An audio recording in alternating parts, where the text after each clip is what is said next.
चलिए जी, good evening all of you. आज की क्लास के अंदर हम क्या स्टार्ट करने वाले हैं? स्टार्ट क्या करने वाले हैं? कंटिन्यू करने वाले हैं।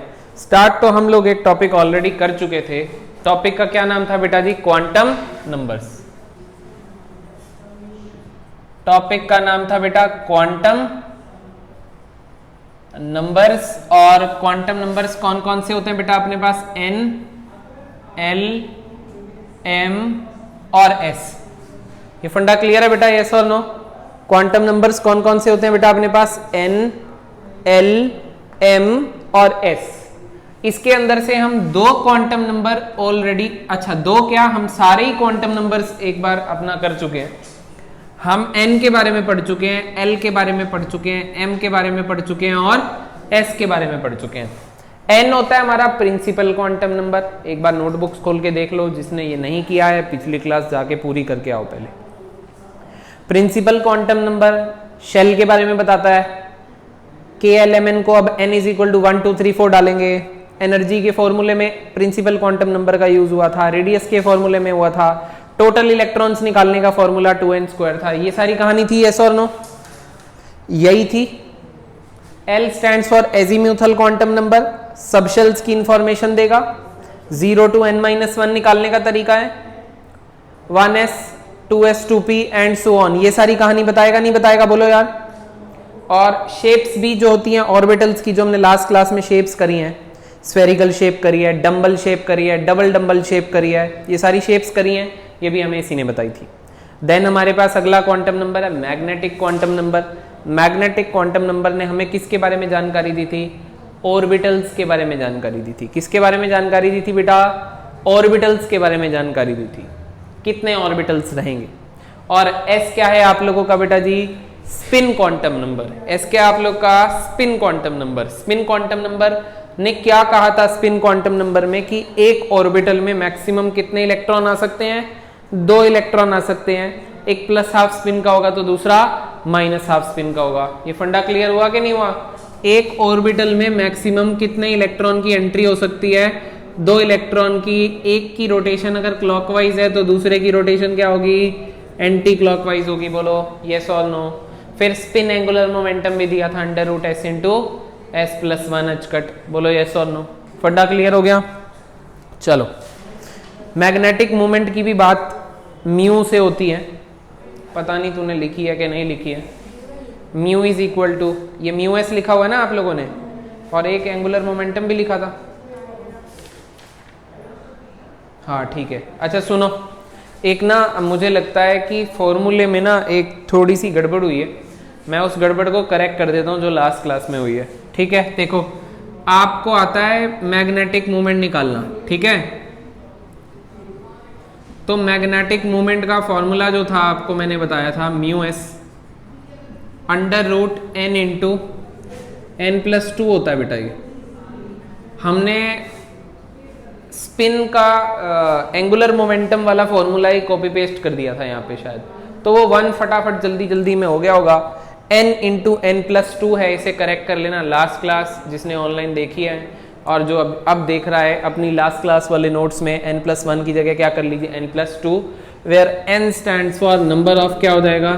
Unpaired electrons. अब ये सर आएगा कैसे? एक मन में दुविधा है, ये आएगा कैसे? अभी के लिए आप ये सीख लो कि मैग्नेटिक मोमेंट को म्यू से रिप्रेजेंट किया जाता है। n अनपेयर्ड इलेक्ट्रॉन्स होते हैं और अनपेयर्ड इलेक्ट्रॉन्स जितने भी होंगे उसको यहाँ पे भर दीजिएगा और आपकी कहानी आ जाएगी। Bm आपका बोहर मैग्नेट्रॉन है, ये केवल यूनिट का काम करता है, ठीक है? और कैसे इसको अप्लाई करेंगे, कितने अनपेयर्ड इलेक्ट्रॉन है, तो पहले इलेक्ट्रॉनिक कन्फिग्रेशन मुझे आपको आज सिखानी पड़ेगी। इलेक्ट्रॉनिक कन्फिग्रेशन आराम आराम से एक बार सीख लो, उसके बाद आपको अनपेयर्ड इलेक्ट्रॉन कितने हैं, कितने पेयर्ड हैं, ये सब पता ऑटोमेटिकली लग ही जाएगा।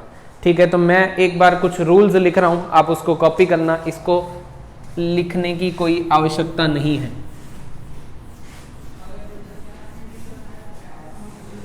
ठीक है, तो पहले स्टार्ट करते हैं अपना ऑफ बो रूल से। कौन से रूल से बेटा? ऑफ बो से।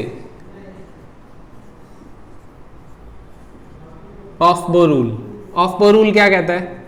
इलेक्ट्रॉन फर्स्ट ऑक्यूपाइज, इलेक्ट्रॉन की फिलिंग आप लोग सीख रहे हो, ठीक है? इलेक्ट्रॉनिक कन्फिग्रेशन भी आप हेडिंग डाल सकते हो, इलेक्ट्रॉनिक कन्फिग्रेशन। इलेक्ट्रॉनिक कन्फिग्रेशन के लिए सबसे पहले आपने एक रूल सीखना है, ऑफ बो रूल। ऑफ बो रूल कहता है electron first occupies lower energy orbital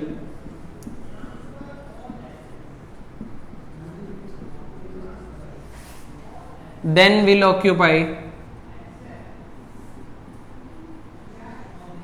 higher energy orbital, then will occupy बेटा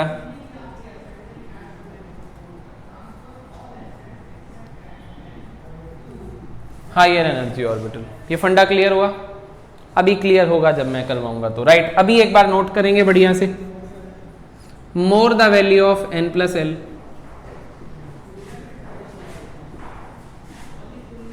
more will be the energy।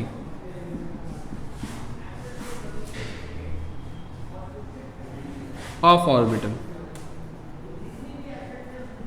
ठीक है।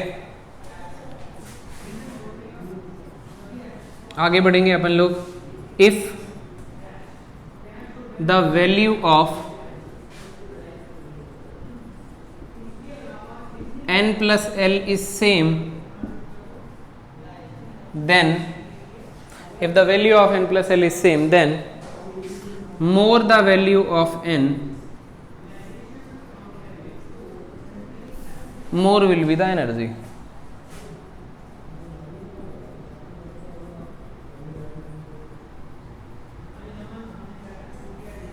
ये फंडा क्लियर है?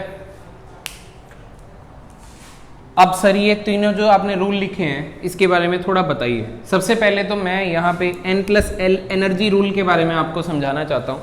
n plus L energy rule हमें ये बताएगा कि किस ऑर्बिटल की एनर्जी ज़्यादा है और किस ऑर्बिटल की एनर्जी कम है।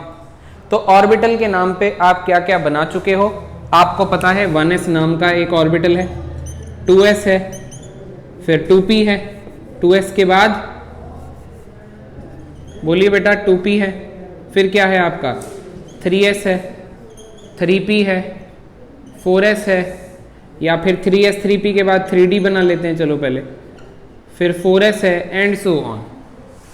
ये फंडा क्लियर है? अब हम क्या करने वाले हैं, इन सभी के लिए n प्लस एल की वैल्यू लिखने वाले हैं।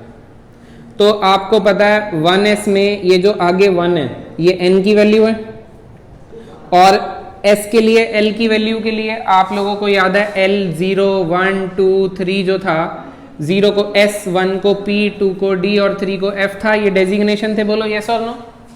रुक जा तू, इधर देख पहले, मेरे को बता दे एक बार फिर नोट करियो। n प्लस एल है, अरे बोलो n की वैल्यू कितनी, आगे वाली n की वैल्यू है, n की वैल्यू 1 है, और s के लिए l की वैल्यू देख 0, s के लिए l की वैल्यू 0, 0 डाल दिया, आंसर कितना आ गया 1। यहाँ पे n की वैल्यू, ये आगे वाली वैल्यू n की है तो 2 प्लस 0 2, आगे वाली वैल्यू n की है 2 प्लस 1, आगे वाली वैल्यू n की है 3 प्लस 0, आगे वाली वैल्यू n की है 3 प्लस 1, 3 प्लस 2, 4 प्लस 0,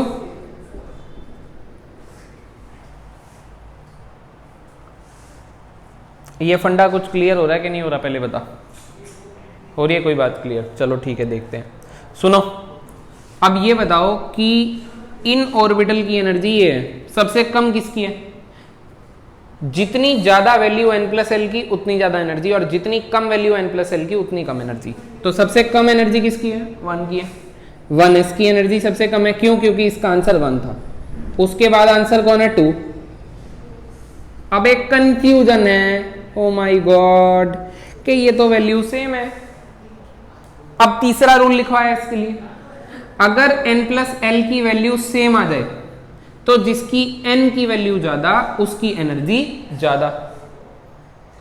अब n प्लस एल की वैल्यू अगर सेम है तो इन दोनों में n की वैल्यू इसकी ज्यादा है, तो 2p से एनर्जी ज्यादा किसकी होगी? 3s की होगी। कंफ्यूज होने की कोई जरूरत नहीं है। 3s के बाद ऑब्वियस सी बात है 3s का ये है, 3p की ज्यादा है तो 3p की ज्यादा है, पर यहां देखो एक कंफ्यूजन है, कोई दिक्कत नहीं है। 3p और इसकी बेशक वैल्यू सेम है पर n की वैल्यू इसकी ज्यादा है, तो 3p की एनर्जी 4s से कम है, माई गॉड, अब 4s आएगा, पर अब 4s आएगा और 3d बाद में आएगा क्योंकि 3d में n प्लस एल की वैल्यू क्या है, ज्यादा है। तो एंड सो ऑन, ठीक है। ये लगा दिया ऑर्बिटल्स की एनर्जी का ऑर्डर। अब इसमें एक बात आपको याद करनी है, for hydrogen like species, hydrogen like species के लिए बात ऑर्डर याद रखना है। 1s की एनर्जी कम होती है, ऑब्वियस सी बात है, पर हाइड्रोजन लाइक स्पीशीज वो होंगी जिसमें एक ही इलेक्ट्रॉन होगा और वो जब एक्साइट करेगा तो उसको सब कुछ एक जैसा दिखेगा। मतलब उसके लिए 2s और 2p एक ही है, क्योंकि 2s और 2p में तो कम एनर्जी का डिफरेंस था ना। अरे बोलो, ज्यादा थोड़ी था। 3s 3p 3d and so on. Hydrogen like के लिए, हाइड्रोजन के लिए और हाइड्रोजन लाइक के लिए ये कहानी है। ये फंडा क्लियर हो गया। वैसे आपको अब ये याद हो जाना चाहिए कि 1s की एनर्जी कम होती है, फिर 2s, फिर 2p, फिर 3s, फिर 3p, अब पहले 4s आता है, फिर 3d आता है, according to n plus L. किसने दिया? ऑफबो ने दिया। और इलेक्ट्रॉनिक कन्फिग्रेशन अभी हम स्टार्ट करेंगे तो ऑफबो कहता है कि इलेक्ट्रॉन पहले उसको ऑक्यूपाई करेगा, उस ऑर्बिटल को ऑक्यूपाई करेगा जिसकी एनर्जी कम होगी। ये हम आप करेंगे। यहां से यहां तक क्या सीखा है आप लोगों ने? n plus L energy rule. एक और छोटी सी बात है इसके अंदर, सर एंड सो ऑन के बाद आएगा क्या? अगर कोई बड़ा एलिमेंट आ गया और उसकी इलेक्ट्रॉनिक कन्फिग्रेशन करनी पड़ गई तो ये तो सारे भर जाएंगे। आगे क्या यूज करूं मैं? तो आगे के लिए एक टेबल याद कर लो आप, छोटा सा। टेबल को बनाने का छोटा सा ट्रिक है। तूने ऊपर के पॉइंट्स नोट कर लिए थे?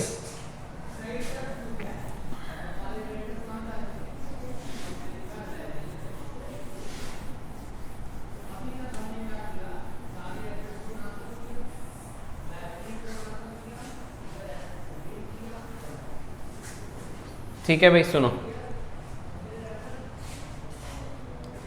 पहले बनाओ 1s, 1s के नीचे 2s के नीचे 3s, 4s, 5s, 6s, 7s, 8s। ठीक है।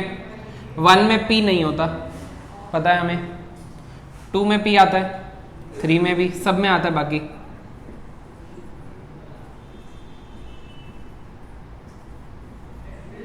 टू में d नहीं होता, 2d कुछ नहीं होता।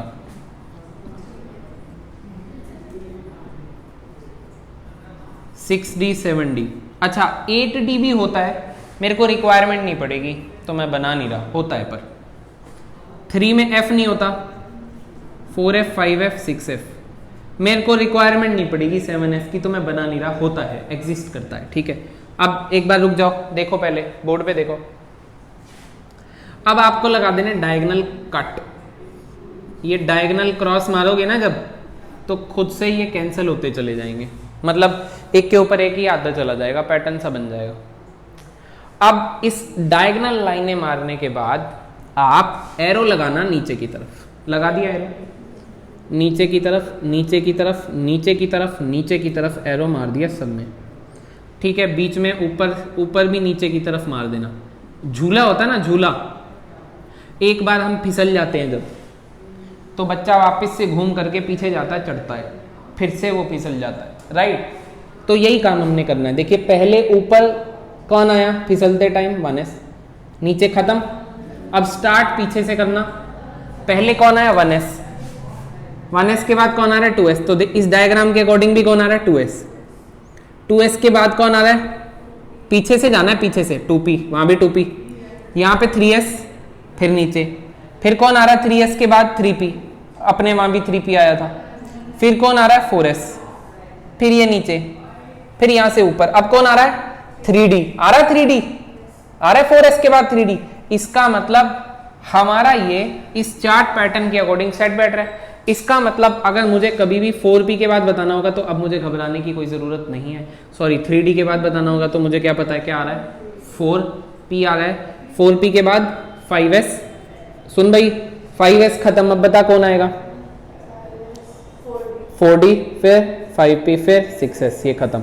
4f 5d 6p 7s खत्म, 5f 6d 7p 8s खत्म, 6F78P खत्म।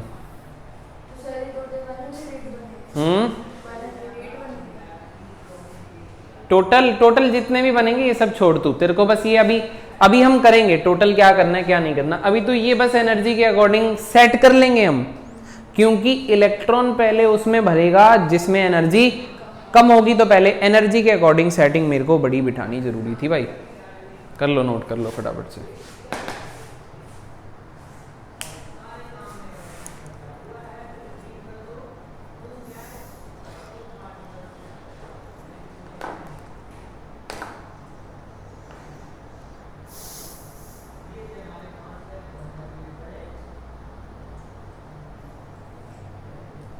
नोट हो गया? डन। हटा दे, हटा दो जी।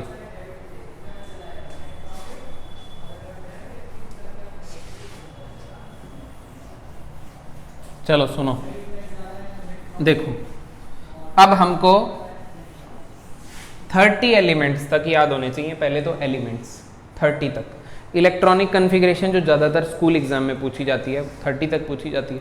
हाँ, इसके बाद भी कुछ हम करेंगे, पर जब जहाँ पे जो आएगा रिक्वायरमेंट के अकॉर्डिंग हम लोग याद करते जाएंगे। अभी हम आज की क्लास में एक बार 30 तक इलेक्ट्रॉनिक कॉन्फ़िगरेशन लिखना सीख रहे हैं।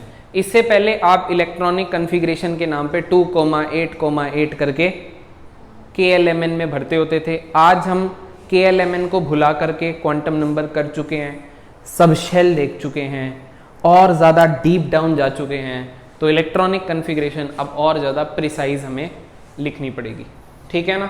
और इलेक्ट्रॉनिक कॉन्फ़िगरेशन करने के लिए एक रूल ऑफ बो ने जो दिया था, इलेक्ट्रॉन पहले वहाँ जाएंगे जहाँ एनर्जी कम होगी, ये मेरे को दिमाग में रखना पड़ेगा, ठीक है। सबसे पहले तो एलिमेंट्स के नाम लिख देता हूँ मैं, तुम भी लिख लो नाम एलिमेंट्स के तब तक। हाइड्रोजन पहले आता है 1, एटॉमिक नंबर 1। 2 पे कौन आता है? हीलियम। फिर कौन आएगा? Lithium, beryllium, boron, carbon, nitrogen, oxygen, fluorine, ठीक है ना। इसके बाद थोड़ी जगह छोड़ के लिख लेते हैं। हाइड्रोजन के बाद यहाँ पे हम स्टार्ट करेंगे sodium, magnesium, aluminium, silicon, phosphorus, sulphur, chlorine, argon, potassium, calcium. Then हम लोग करने वाले हैं आगे, और आगे बढ़ेंगे तो हम करेंगे अब स्कैंडियम, टाइटेनियम, पूरा लिख रहा हूं बेटा ये नाम के साथ।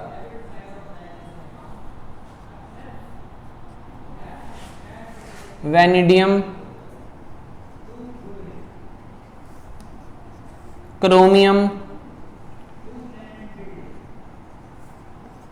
Manganese, iron, cobalt, nickel, copper, zinc. Zn, ठीक है बेटा। ये हो गया। नंबर डाल देते हैं। Atomic number 2, 3, 4, 5, 6, 7, 8, 9, 10, 11, 12, 13, 14। अरे ये कुछ गड़बड़ा। अरे भाई ये 10 डाला ही नहीं हमने। नियॉन 10 लिखा ही नहीं था हमने। 11, 12, 13, 14, 15, 16, 17, 18, 19, 20। Scandium, titanium, chromium, scandium, titanium, vanadium, chromium, manganese, iron, cobalt, nickel, copper, zinc. ये 30 तक आपको एलिमेंट्स याद करने हैं। आप लोगों को 1 to 20 याद होते हैं, पर आपको 21 to 30 लर्न करने हैं अभी, और बाकी जो लर्न करने होंगे वो नेक्स्ट चैप्टर में आ जाएंगे, ठीक है जी। अब हम क्या स्टार्ट करने वाले हैं? हमारी electronic configuration. Electronic configuration start करो उससे पहले मैं आपको एक याद करवा देता हूँ, पुरानी क्लास की ताज़ा याद। अगर मैंने लिखा s तो s में एक ऑर्बिटल बनता है, बोलो। और फिर मैंने लिखा अगर p, तो p में कितने ऑर्बिटल बनते हैं? p में 3 ऑर्बिटल बनते हैं, px py pz, है ना। और अगर मैंने लिखा d, तो d में कितने ऑर्बिटल बनते हैं? 5। 2-2 से बढ़ रहे हैं। अगर मैं लिखूं f, तो f में कितने बनेंगे? 7। पर f मेरे को अभी आज की डेट में रिक्वायर्ड नहीं है, तो मैं बना नहीं रहा। तो कभी भी कहीं भी आपको s लिखा नजर आ जाए तो एक ऑर्बिटल सोचना, p आ जाए तो 3 सोचना, d आ जाए तो 5 सोचना। एक ऑर्बिटल में कितने इलेक्ट्रॉन भर सकते हो आप? एक ऑर्बिटल में मैक्सिमम कितने इलेक्ट्रॉन आ सकते हैं? 2। किसने बोला? स्पिन क्वांटम नंबर ने। तो 3 में कितने आ सकते हैं? 1 2 3 4 5 6। और d में कितने आ सकते हैं? 1 2 3 4 5। ये हाफ फील्ड हो गई, नजर मारो, आधा भर गया, हाफ फील्ड कहते हैं इसको। 1 2 3 4 5, ये फुली फील्ड कहते हैं। पहले सेम स्पिन के इलेक्ट्रॉन, फिर ऑपोजिट स्पिन के इलेक्ट्रॉन भर दिए। मैं बताऊंगा सारी की सारी कहानी ऐसा किया क्यों, ठीक है। तो पहले बात किसकी करते हैं अपन लोग? आ जाओ, पहले बात करते हैं बेटा हाइड्रोजन की। हाइड्रोजन का एटॉमिक नंबर कितना होता है? 1। सुनिए ध्यान से, 1s1। देखिए, जो आपका एटॉमिक नंबर होता है उतने नंबर ऑफ प्रोटॉन्स होते हैं, और अगर इस पे कोई चार्ज नहीं है तो उतने ही नंबर ऑफ क्या हो जाएंगे? इलेक्ट्रॉन्स। ये तो हमें पता है पहले से। तो हाइड्रोजन में एटॉमिक नंबर 1 है, इसका मतलब एक ही इलेक्ट्रॉन है। न्यूट्रल स्पीशी में एक ही इलेक्ट्रॉन है, एक प्रोटॉन है, एक इलेक्ट्रॉन है। Got it? मैं इलेक्ट्रॉनिक कन्फिग्रेशन कर रहा हूं, मतलब मैं इलेक्ट्रॉन को भरूंगा। Got it? तो इलेक्ट्रॉन हाइड्रोजन में कितने? 1। सबसे पहले सबसे कम एनर्जी बताओ किस में थी? 1s में थी ना सबसे कम एनर्जी, आपने ही तो बताया था। फॉर सपोज ये 1s है, 1s में एक भर दिया तो 1s में एक भर दिया, और तो है ही नहीं इसके पास। हीलियम के पास कितने हैं बोल बेटा? पहले बोल दे फिर लिखियो। 2 इलेक्ट्रॉन है, और क्या इसमें जगह बची हुई है? तो इसमें आ सकता है। तो ये क्या हो गया? 1s2। लिथियम का एटॉमिक नंबर कितना है? 3। टोटल कितने इलेक्ट्रॉन भरने हैं? 3। तो पहले 2 किस में जाएंगे? 1s2। 1s के बाद एनर्जी वाइज देखो आज क्या सिखाया, कौन बनाया हुआ है? 2s। तो 2s क्या हो जाएगा? 1।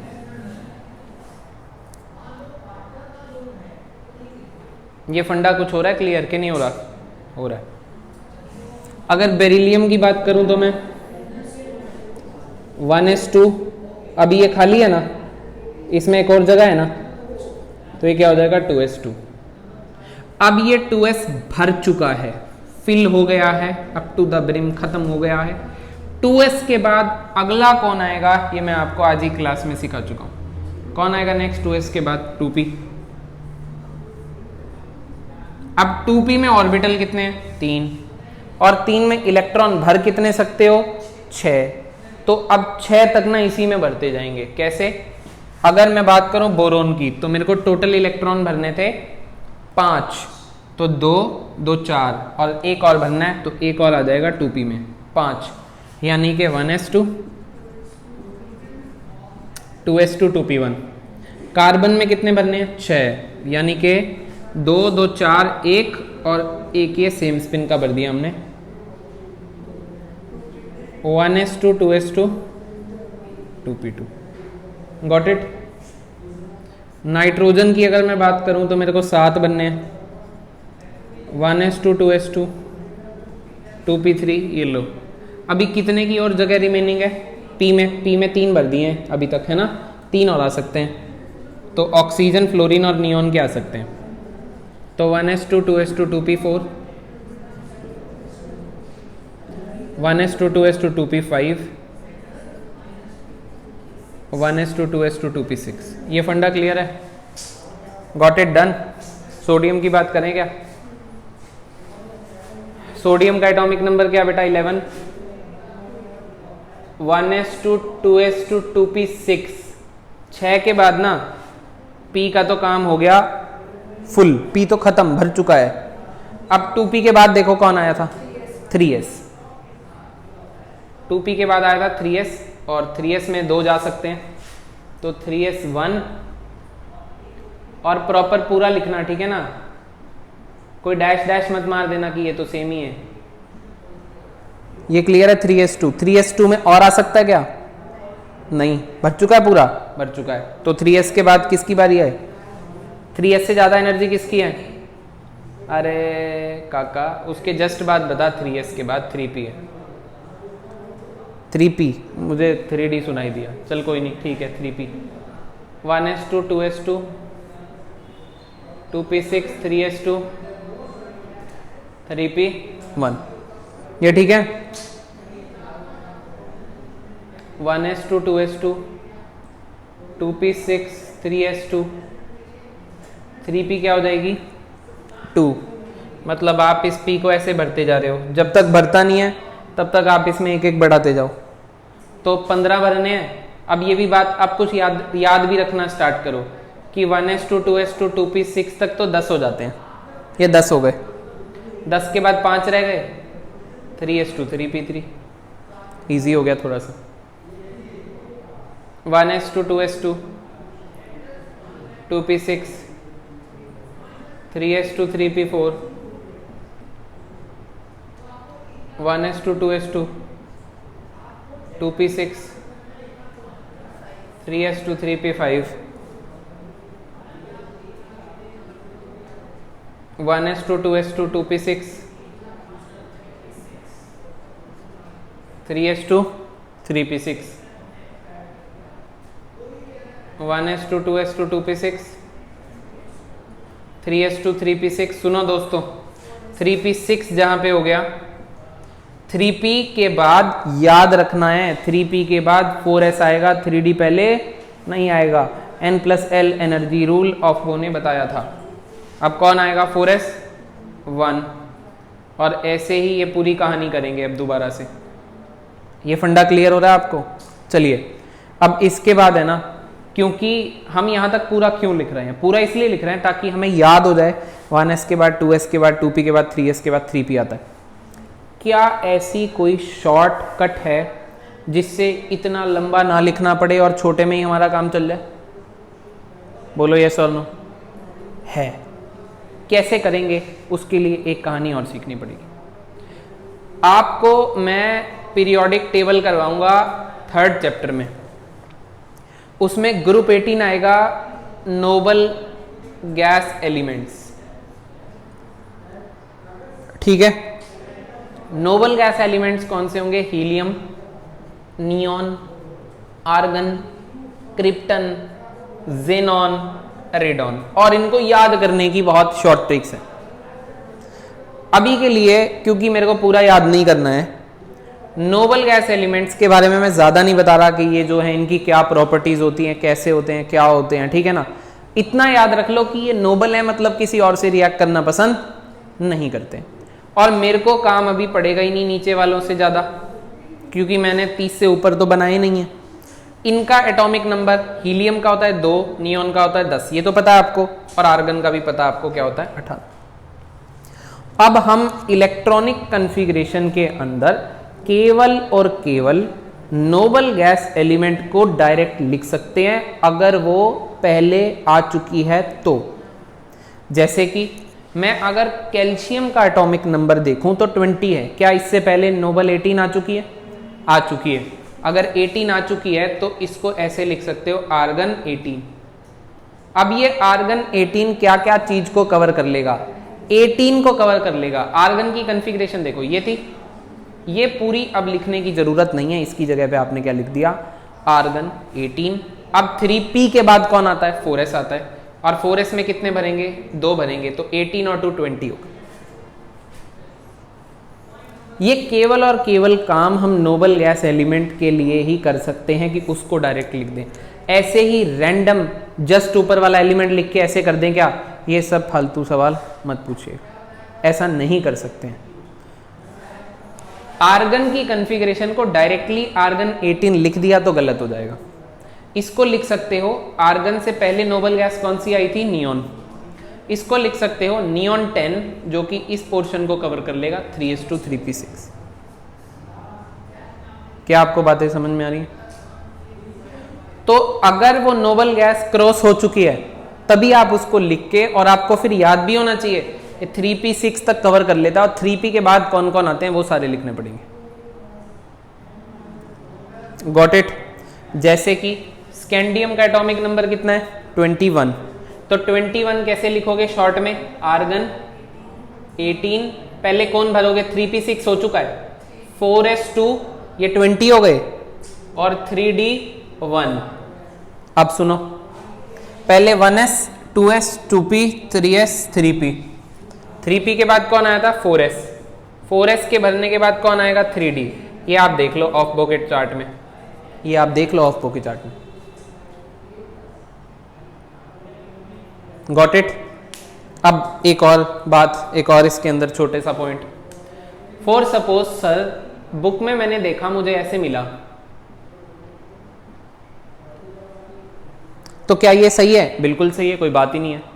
आप इस 4s को आगे या पीछे लिख सकते हो, पर आप अगर पूछोगे कि पहले भरेगा कौन, पहले भरा तो 4s ही होगा, उसके बाद ही 3d में इलेक्ट्रॉन जाएगा।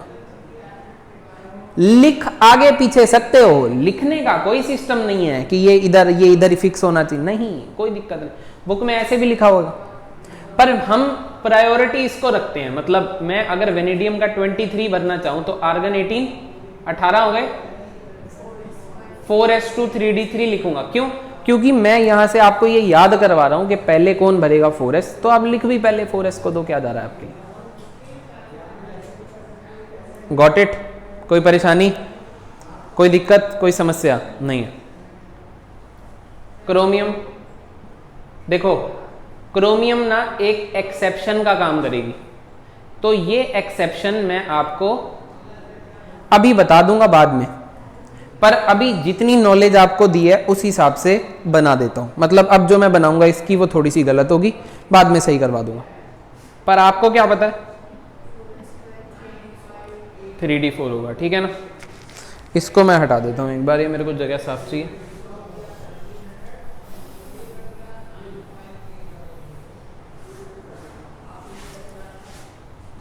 मैंगनीज बेटा आर्गन 18, 4s2 3d5, आयरन का 3d6, ठीक है ना। ये लर्न भी हो रहा है, 18 + 2 20, बाकी जितने बचे डी में। 20 के बाद कितने बचेंगे इसमें? 27 एटॉमिक नंबर है, 7 बचेंगे, तो बाकी सारे डी में। डी सर कितने ले सकता है? डी में सर 5 ऑर्बिटल हैं, तो 10 इलेक्ट्रॉन आ सकते हैं, तो 10 तक भरेंगे, और जिंक 30 तक, डी ही बढ़ता चला जाएगा। 30 है ना इसका, तो यही होता चला जाएगा। Argon 18, 4s2 3d8, argon 18, 4s2 3d9, argon 18 3d10। अब इसमें ना कॉपर भी एक एक्सेप्शन है, ठीक है। कंसेप्ट की अंडरस्टैंडिंग तो मैं आपको नेक्स्ट क्लास में दूंगा, पर इसकी एक्सेप्शन वाली कॉन्फ़िगरेशन क्या सही होगी वो मैं बता दूंगा। अभी के लिए ये कॉन्फ़िगरेशन थोड़ी सी गलत है, इसको सही करके लिख देंगे, पहले इसको नोट कर लो, लिख देंगे फिर।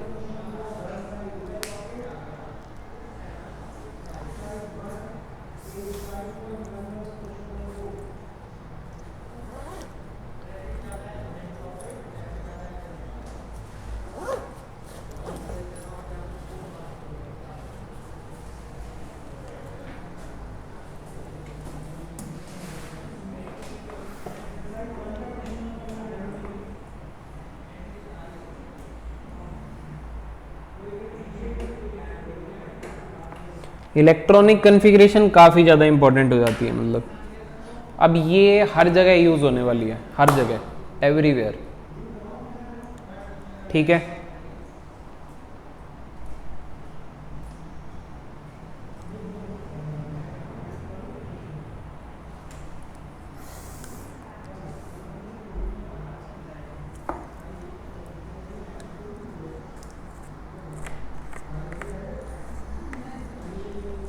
आज क्वेश्चन किए थे कुछ घर पे? अच्छा,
चलें? चलो देखो भाई, आइए देखिए, ऐसा है कि scandium, titanium, vanadium, chromium, manganese, iron, cobalt, nickel, copper, zinc, है ना जी। अब क्रोमियम की और कॉपर की कॉन्फ़िगरेशन मैंने क्या मार्क कर रखी है यहां पे? गलत। और यहां पे क्या मार्क कर रखी है बेटा? गलत। यहां पे एक कॉन्सेप्ट है, वो कॉन्सेप्ट है half filled configuration and fully filled configurations are extra stable. Reason मैं आपको नेक्स्ट क्लास में समझाऊंगा, अभी इसको बस एक बार करेक्ट कर लेते हैं और देखते हैं कि चेंजेस आएंगे क्या। अब जो चेंज मैं आपको बता दूंगा ओरिजिनल वही है, करनी आपको वही है, ठीक है ना। देखिए मैं आपको ये कह रहा हूं कि chromium half field configuration, half field and fully field extra stable होती है। कैसी होती है बेटा? Extra stable. अब हाफ फील्ड है क्या? फॉर सपोज डी की अगर मैं बात करूं, इसमें 5 ऑर्बिटल है, तो हाफ फील्ड ये है। और फुली फील्ड क्या है सर? अगर मैं डी ऑर्बिटल की ही बात करूं तो फुली फील्ड ये है, केस पूरा भरा हुआ है। तो D5 हो और D10 हो तो काफी ज्यादा एक्स्ट्रा स्टेबिलिटी आती है। डिस्कशन नेक्स्ट क्लास में करेंगे, पर अभी इसको बस एक बार करेक्ट कर रहे हैं। देखिए यहां पे एक पॉसिबिलिटी है कि 3D 4s से एक इलेक्ट्रॉन खींच ले और D5 बना ले। मतलब क्रोमियम की जो कॉन्फ़िगरेशन हो जाएगी वो ये हो जाएगी, आर्गन 18 4s1 3d5, D में एक इलेक्ट्रॉन वहां चला गया ताकि ये क्या बन जाए? हाफ फील्ड बन जाए और एक्स्ट्रा स्टेबिलिटी इसमें आ जाए, बाकी सब एज इट इज। ठीक है, उसी प्रकार से बिल्कुल सेम तरीके से कॉपर की जो कॉन्फ़िगरेशन है, राइट, यहां का भी एक इलेक्ट्रॉन निकल के डी में चला जाएगा तो ये क्या बनेगा बेटा? Argon 18 4s1 3d10। फंडा क्लियर हुआ? ये कैसी हो गई?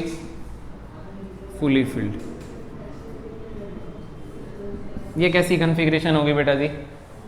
फुली फिल्ड कॉन्फ़िगरेशन हो गई।